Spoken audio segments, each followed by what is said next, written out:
Hi everyone, this is Henry from How to Become, and in this video I'm going to talk you through the British Army recruitment process. It's going to be a detailed step-by-step guide from the start to the end of the process. Let's begin. So step 1.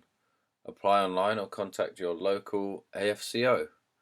Well, of course the first step is to let them know that you want to join them, and most commonly you'll do this through their official website.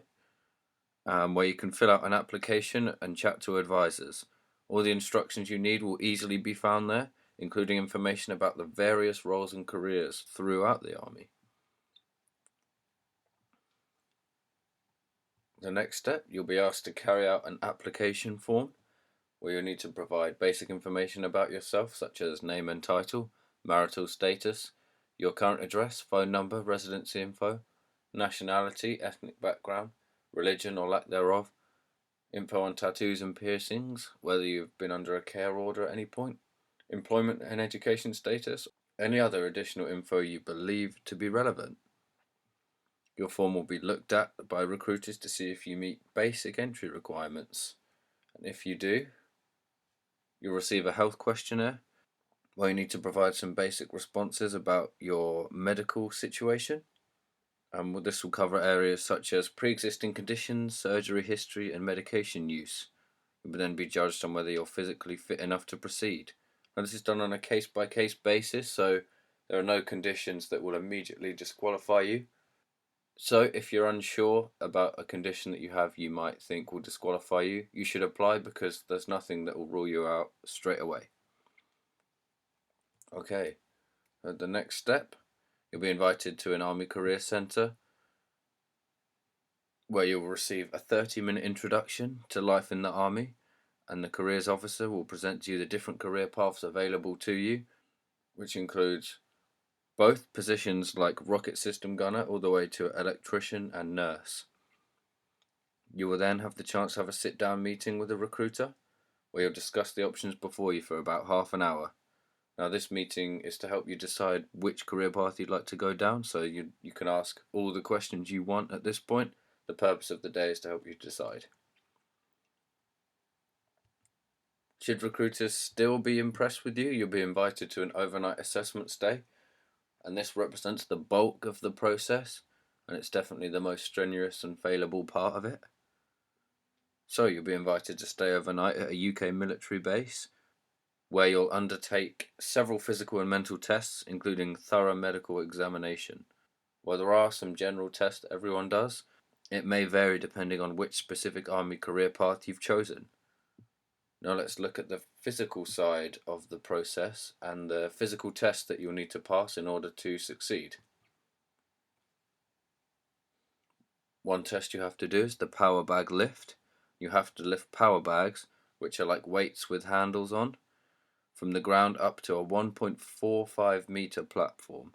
The lightest bag you'll need to lift is 15 kilograms, and after each successful lift, the power bag will increase in weight by 5 kilograms and will continue up to a maximum weight of 40 kilograms or until you can no longer lift the bag.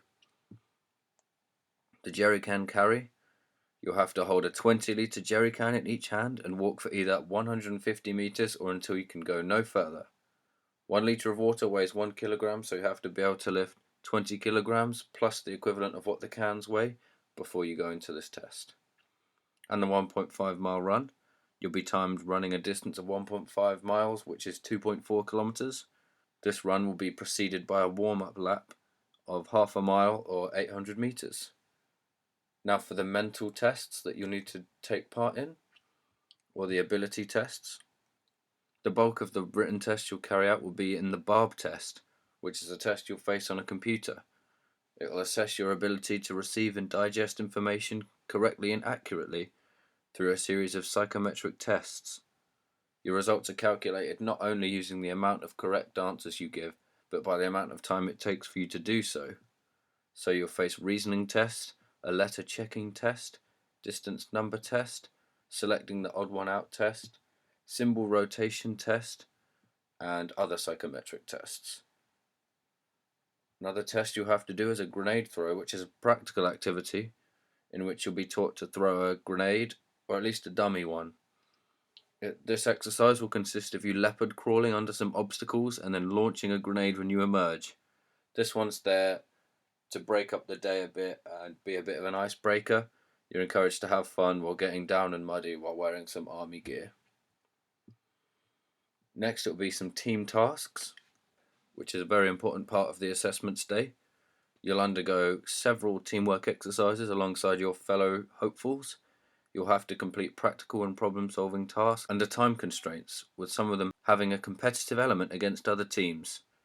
Of course, this is so important because the ability to work in a team is so vital for a member of the army, so your performance in this area will be scrutinised heavily. You'll need to get involved, take and give orders, and effectively get a task in front of you completed.